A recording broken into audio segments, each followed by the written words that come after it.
내가 매일 기쁘게. 샬롬.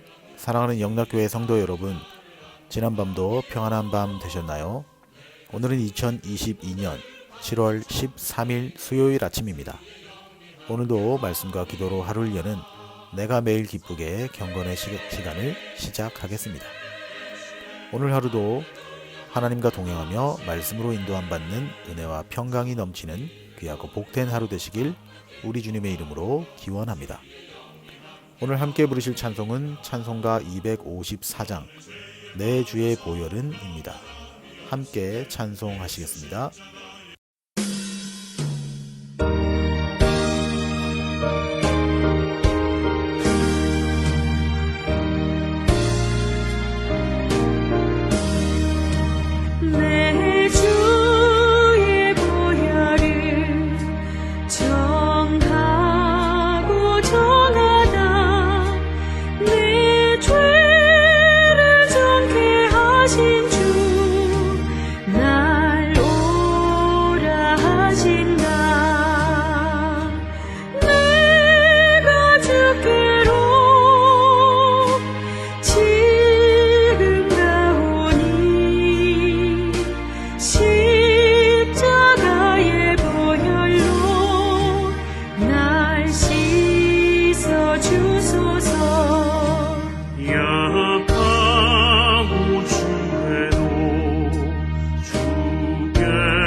사랑의 하나님 아버지, 오늘도 저희 삶을 말씀으로 찾아와 주신 은혜를 인하여 감사합니다.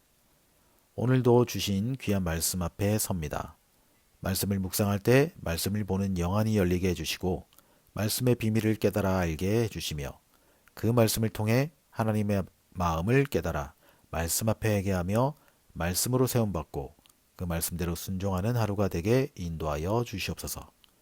오늘도 저희들의 전 삶의 영역 가운데 당신의 진리의 빛, 생명의 빛을 비춰주시어 당신이 기뻐하시는 하루가 되도록 인도하여 주시옵소서. 예수 그리스도의 이름으로 기도드립니다. 아멘. 오늘 우리에게 주신 묵상 본문을 함께 봉독하겠습니다. 오늘 본문은 어제에 이어서 히브리서 9장 1절로 10절 말씀입니다. 함께 봉독하겠습니다.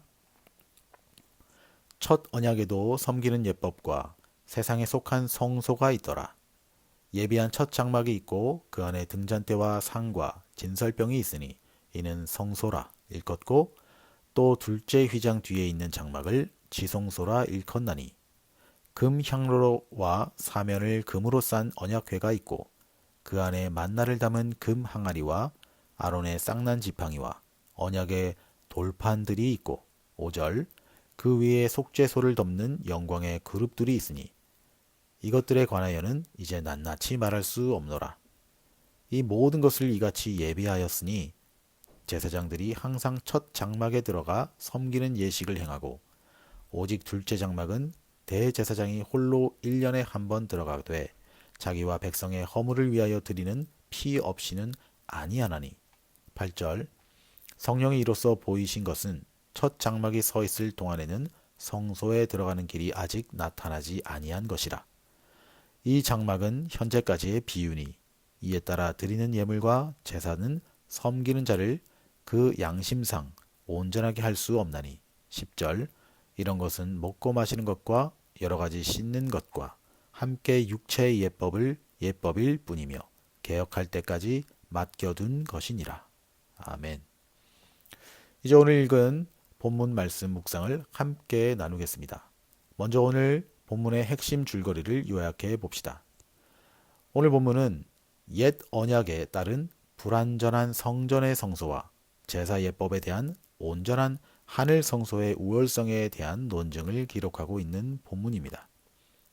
오늘 본문을 보시면 히브리서 기자는 옛 언약에 의해 제사와 제물을 드리던 성막의 위치와 구조를 설명하는 것으로 시작하고 있습니다.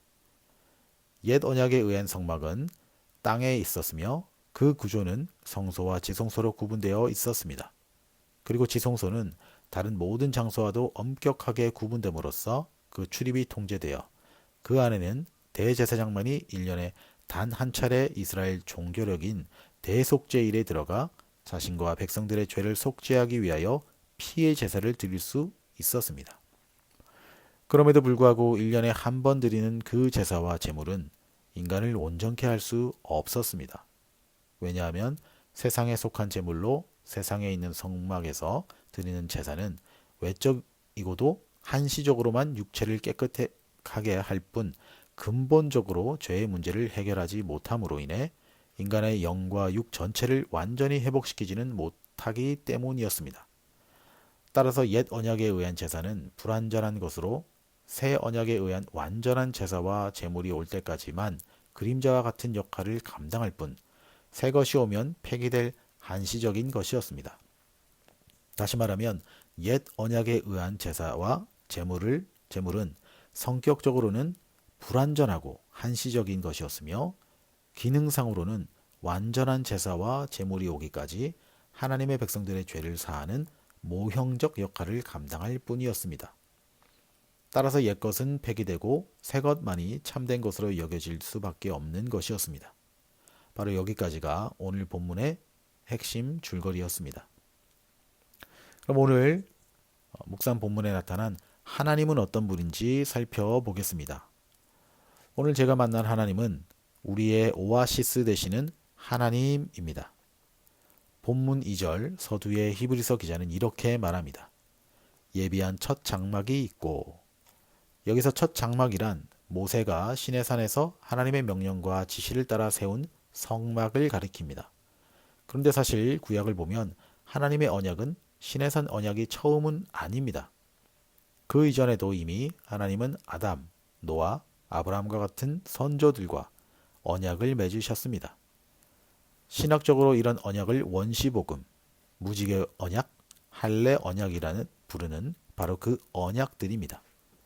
그러나 이런 언약이 체결될 때에는 성막에 대한 말씀이 없었습니다. 하나님은 시내산의 언약에 이르러서야 하나님의 임재의 상징적 처소로서의 성막을 세우라고 하신 것입니다. 하나님께서 왜 그렇게 하셨을까요? 그것은 그때서야 비로소 이전에 하셨던 언약의 성취가 구체적으로 이루어질 시점이 되었기 때문입니다. 다시 말해 이전에는 언약의 당사자가 한 개인이었으나 이제는 과거에 아브라함과 약속하신 대로 그 후손들이 별과 같이 많아졌을 뿐 아니라 그들이 언약 성취의 장소가 되는 약속의 땅으로 가는 과정 속에 있었기 때문입니다. 그러므로 하나님은 이제 그들과 함께 나아가기 위해 당신의 임재의 상징적 처소인 성막을 지으라고 하신 것입니다. 곧 하나님은 그들의 하나님으로서 당신의 백성들 한가운데 계시겠다고 말씀하시는 것입니다. 그리고 그 성막을 통해 이스라엘과 만나고 필요한 말씀과 축복을 주시겠다고 약속하셨던 것입니다. 이러한 관점에서 보면 성막은 단지 하나님의 구체적 임재의 상징일 뿐만 아니라 약속의 땅으로 가는 이스라엘 백성들에게 유일한 오아시스와 같은 것 아니었겠습니까? 왜냐하면 그곳을 통하여 그들은 그들의 인생을 풍족해 하며 또 삶의 문제를 풀어주며 안식과 위로를 경험하는 광야 속 오아시스 같은 곳이었기 때문입니다.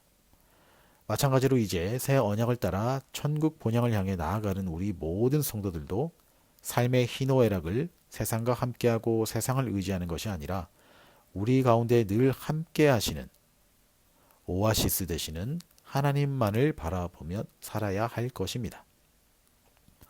이제 오늘 묵상 본문이 나에게 주시는 교훈과 메시지를 살펴보겠습니다. 오늘 본문이 저에게 주시는 교훈은 하나님을 자유롭게 만날 수 있는 특권을 받은 성도라는 사실입니다. 본문 7절입니다. 오직 둘째 장막은 대제사장이 홀로 1년에 한 번 들어가되 자기와 백성의 허물을 위하여 드리는 피 없이는 아니하나니라고 말씀합니다. 구약시대 당시 하나님의 임재 처소로 여겨진 지성소에는 1년에 단 한 번, 한 사람만이 출입하였습니다. 그 한 사람은 이스라엘 온 백성 중에서 택함 받은 제사장 중에서도 또 택함을 받은 축복된 사람이었습니다. 하지만 그렇게 택함 받았던 그 사람도 지성소에는 1년에 단 한 번 들어갈 수 있었습니다. 이것이 구약시대의 상황이었습니다. 그러나 오늘 사는 우리는 어떻습니까? 예수 그리스도께서 십자가에서 돌아가심으로 성전은 어떤 변화를 맞았습니까? 성경은 이렇게 묘사합니다. 예수께서 십자가에 달리시고 임종하실 때 성소의 휘장이 위로부터 아래까지 찢어져 둘이 되었다고 증언합니다. 겉 성소와 지성소를 가로막았던 휘장 사이로 막힌 담이 허물어지듯 길이 열린 것입니다. 다시 말해 예수님의 죽음으로 말미암아 출입의 제한이 있던 장소가 예수를 믿는 모든 이들에게 활짝 열린 것입니다. 그렇게 이제 그리스도를 주로 고백하는 모든 이들은 하나님을 언제든지 만날 수 있게 된 것입니다.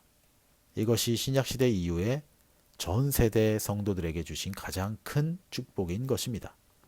그렇다면 과연 저와 여러분은 이러한 구약시대의 대제사장만이 허락받았던 큰 축복을 제대로 누리고 계십니까? 하나님께서 거저 주신 은혜로 말미암아 그것을 무가치하게 여기거나 나태해져서는 안 됩니다. 입장을 바꾸어 생각해 보면 나는 값없이 거저 받았지만 그것을 주기 위해 하나님은 하나뿐인 독생자를 희생시키셨다라는 사실을 반드시 기억해야 합니다. 우리 옛말에 짐승도 은혜를 갚는다라는 속담이 있는데 우리가 받은 이 엄청난 은혜를 잊고 산다면 저와 여러분은 짐승만도 못한 사람인 것입니다. 사랑하는 영락교회 성도 여러분, 영적 생활에 게으르지 맙시다. 언제나 우리를 기다리시는 하나님께 나아갑시다. 성결한 마음으로 주님께 나아가 예수 그리스도께서 주시는 큰 은혜를 마음껏 누리시는 저와 여러분의 복된 삶이 다 되시기를 우리 주 예수 그리스도의 이름으로 축복합니다. 함께 기도하시겠습니다. 하나님 아버지, 오늘 이 아침에도 주님의 말씀을 듣게 하시고 깨닫게 하시는 은혜로 충만하게 역사하여 주셔서 감사합니다. 또한 오늘 우리에게 허락하신 이 말씀을 통해 무감각해져가는 우리의 심령이 깨어나게 하여 주시옵소서. 이제는 우리 구주 예수 그리스도의 은혜와 하나님 아버지의 지극하신 사랑하심과 성령님의 감화감동 위로 충만케 하심이 값없이 받은 이 큰 은혜를 무엇보다 귀하게 여기며 날마다 하나님 앞에 나아가 교제하는 복된 삶을 누리기를 다짐하며 아침 경건의 시간에 참여한 모든 성도들 한 사람 한 사람 머리 위에 이제로부터 영원토록 함께하옵시기를 간절히 축원하옵나이다. 아멘. 오늘도 찬양이 연주되는 동안 주신 말씀과 몇 가지 기도의 제목을 가지고 함께 기도하기를 원합니다. 첫째로 오늘도 말씀을 통해 각자에게 주신 마음과 깨달은 것들이 있다면 그것을 놓고 기도하시겠습니다. 둘째로 영락교회 공동체와 그리고 성도님들의 평강과 건강 그리고 평안한 일상을 위해 기도합시다. 또한 한국교회와 영적 지도자인 목회자들을 위해서 기도하시고 선교지와 선교사님들을 위해서도 함께 기도합시다. 셋째로 나와 가족들을 위해 기도합시다.